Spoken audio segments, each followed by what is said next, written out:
దువ్వాడ శ్రీనివాస్ కుటుంబ వివాదం రోజుకో ట్విస్ట్ మలుపుకుంటుంది. ఇప్పటికే నెల రోజులు బట్టి ఇక్కడ దువ్వాడ వాణి ఎవరైతే శ్రీనివాస్ భార్య ఉన్నారో ఇక్కడ తన నిరసన వ్యక్తం చేస్తున్న పరిస్థితి. అయితే ఒకసారిగా నిన్న కోర్టు ఆర్డర్ వాణికి కానీ వాళ్ళ పిల్లలకు కానీ లోనికి వెళ్ళడానికి కోర్టు ఆర్డర్ ఇచ్చింది. అయితే ఇంతలోనే ఈ యొక్క బిల్డింగ్ ని ఏదైతే దిబ్బల మాధురికి అమ్మేశారంటూ కూడా డాక్యుమెంట్స్ కూడా వచ్చిన పరిస్థితి. మొత్తం బిల్డింగ్ ని సుమారు 1.5 అమ్మేసిన పరిస్థితి. మేడం, నెల రోజులు బట్టి మీరు ఇక్కడ డిమాండ్ చేస్తూ నిరసన చేస్తున్నారు. ఇప్పుడు ఈ బిల్డింగ్ కోసమే నిరసన చేస్తున్న పరిస్థితి. బిల్డింగ్ ఏదైతే మీరు తను తీసుకెళ్లిపోతుందని చెప్పేసి అనే ఆరోపణ చేసిన పరిస్థితి. ఇప్పుడు ఆ బిల్డింగే పూర్తిగా ఆమెది అయిపోయింది. ఏం చెప్తారు?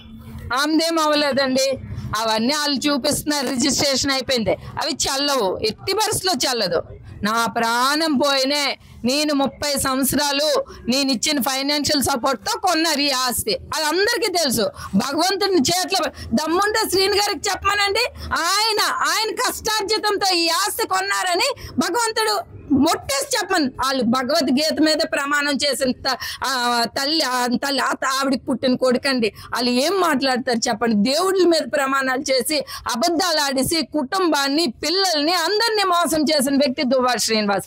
ఆ వ్యక్తి రిజిస్ట్రేషన్ చేస్తే చెల్లిపోద్దా? అంత సినిమా లేదండి. ఖచ్చితంగా అది నా కష్టార్జితంతో కొన్న ఆస్తి. నేను ఇప్పుడు ఆస్తుల కోసం మాట్లాడాలి. మొన్నటి వరకు నేను ఒకటే ఆలోచించాను, సరేలే అందరు ఉందామా అని ఆలోచించాను. ఈ ఇంటిలోన ఖచ్చితంగా నేను ఉంటానండి. ఆ రిజిస్ట్రేషన్ చెల్లదు. కోర్టులో నేను ఎంతైనా ఫైట్ ఇస్తాను. ఎట్టి పరిస్థితిలో రాజీ అయ్యే ప్రసక్తి ఉండదు. ఎందుకనంటే ఈ ఆస్తిని ఖచ్చితంగా వారణాసి గోవింద్ కూడా చెక్స్ ఇచ్చారు. నా కష్టార్జితంతో నా డబ్బులతో కొన్ని ఆస్తి అండి. దీనికోసం ఎంతవరకైనా నేను ఫైట్ చేస్తాను. ఆమె కొద్దిసేపటి క్రితం వీడియో రిలీజ్ చేశారు. తనకు 2 కోట్లు దువ్వాడ శ్రీనివాస్ ఇవ్వాలి, దాన్ని అడిగాను, డబ్బులు లేని పరిస్థితుల్లోనే ఈ బిల్డింగ్ తనకు రాసి ఇచ్చారంటూ కూడా ఆమె చెప్తున్న పరిస్థితి. ఎక్కడైనా ఏమైనా ఇష్యూస్ ఉంటే బయట తేల్చుకోవాలి, కానీ తన ఇంటిని ఖాళీ చేయాలని ఆమె డిమాండ్ చేస్తున్న పరిస్థితి. అంటే ఆవిడకి ఏ రైటు లేదు. చెక్స్ ఉంటే కోర్టులో ఆవిడేసుకోవాలి. మా ఇంటికి వచ్చి ఆయనకి ఏదో బ్లాక్ మెయిల్ చేసో, ఇంక ఆయన వచ్చేమో తన స్వార్థం కోసం ఏమో మా మీద నిందలేసి మా మీద అబద్ధాలు చెప్తే చెల్లదు. ఆవిడే ఏదో అప్పులుంటే తేల్చుకోవాలి. ఇది నా కష్టార్జితంతో కొన్ని ఆస్తి. ఆవిడకి ఏదైనా ఉంటే బయట వెళ్ళి తేల్చుకోమనండి. ఈ ఇంట్లోనే మేము ఉంటాం. ఇల్లుని ఖాళీ చేయాలి, వెంటనే తనకి పోలీస్ ప్రొటెక్షన్ ఇవ్వాలని చెప్పేసి ఆమె వీడియో రిలీజ్ చేసిన చేసుకోనియండి.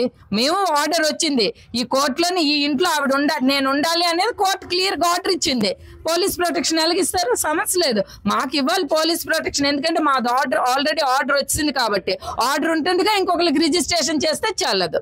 ఇది తనకు ఏదైతే అటువైపు కోర్టు ఆర్డర్ ఇచ్చిందని, ఆర్డర్ ఇచ్చిన తర్వాత కూడా కోర్టు తన బలవంతకరంగా తను రాయించుకుంది, బ్లాక్ మెయిల్ చేసి అని చెప్పేసి ఆమె ఆరోపిస్తున్నారు. ఖచ్చితంగా ఇంటిని అయితే వీడేది లేదు.